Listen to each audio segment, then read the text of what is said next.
Okay, so we're going to learn how to be an effective manager. Some of you already have a good fundamental. Anyone who is attending a training, whether you're forced or whether you select it, means that you are open to being an effective supervisor, employee, manager, all of those. We're going to identify the traits that impact employees in the management relationship and how critical and important that is. And it's always good to know that you're not crazy when you're confused about your own manager's actions. Okay, so not only will you be able to flow down some of your information, but you may be able to flow up the information as well. Okay, we'll learn how to mitigate obstacles and conflicts. We also may laugh a little as well, which is not such a bad thing, right? And we want to make sure that the actions that you take are the positive actions, especially when you don't agree with your direct reports or when you have a direct report that you are really find a pain in the neck or a pain somewhere else. Okay, so my visuals, okay? So this is a thought question. You don't have to answer it, just think about it. Can you name a manager that has made a negative impact in your life?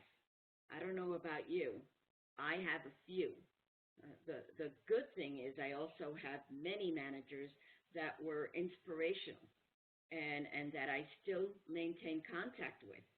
But for our purpose, think about a manager that you did not really appreciate and made a negative impact. And just so that you know, in terms of at least a mini story, the manager that gave me had a negative impact in my life. I was a person called James. I am not going to change the names for the innocent. Used to meet with him every week, every Monday from 10:30 to 11:30, and it was torture. He was arrogant. He was pompous. Okay.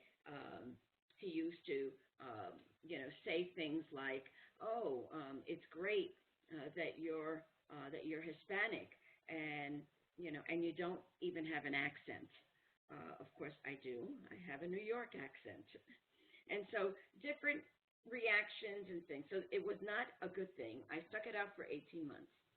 At the end of that, after lots of Pepto-Bismol and lots of other things, when I decided to leave, I didn't want to quit. Okay, I didn't want to quit. I did not want anyone to beat me. And so he asked me on my last day, I know I've made an impact in your life because, I'm a really great supervisor. Uh, um, can you tell me what you learned, all that you learned from me? And all I was able to say, you taught me how not to be. And that was significant. One, it was torture for me, but out of the negative, I was learning how I swore I would never be. And so that's my horrific manager story that really turned out to be good. I realized that that would not be the way I would manage anyone, and I refused to do so. So that helped me. Okay, so let's look at the factors on managers and the impact they make. So research has shown that most employees cite their relationship with their manager as a reason for resigning. I've been part of some of those surveys and studies. This is true to form. Most people think it's money. No, one of the top reasons for resigning is because of a manager, right? And many managers are selected because they're good at their jobs, but they're really not taught how to manage. You might find a few managers, as I've been called, a good supervisor, not in the first 4 or 5 years, that have an impact in your life, and but not many are taught to be managers. As I said, all new managers should have orientation and training for the first week, and so they could learn how to interact with their employees and what things are good or not good. Okay, many managers, as I said, are not provided training, uh, and many more managers, are not taught how to appropriately discipline employees. Many managers are not trained on workplace compliance issues.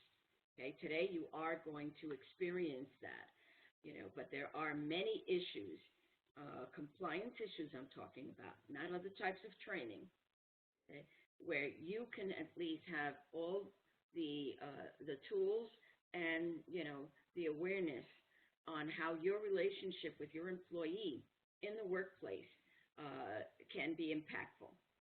Okay, so workplace compliance issues, new thing. A lot of people don't take the time to do it. Some are in certain states are doing, are doing that, so that's pretty good. Okay, and then the biggest reason, as if there isn't enough. Okay, managers are not trained on workplace issues like discrimination claims, allegations of wrongful termination, hostile work environment. And for me, the very last check here, most managers do not realize that they can be sued for their action or inaction under vicarious liability. And the article focuses on that, but this training will as well. So let's consider a few things. These are Margie Compliance Officer philosophy.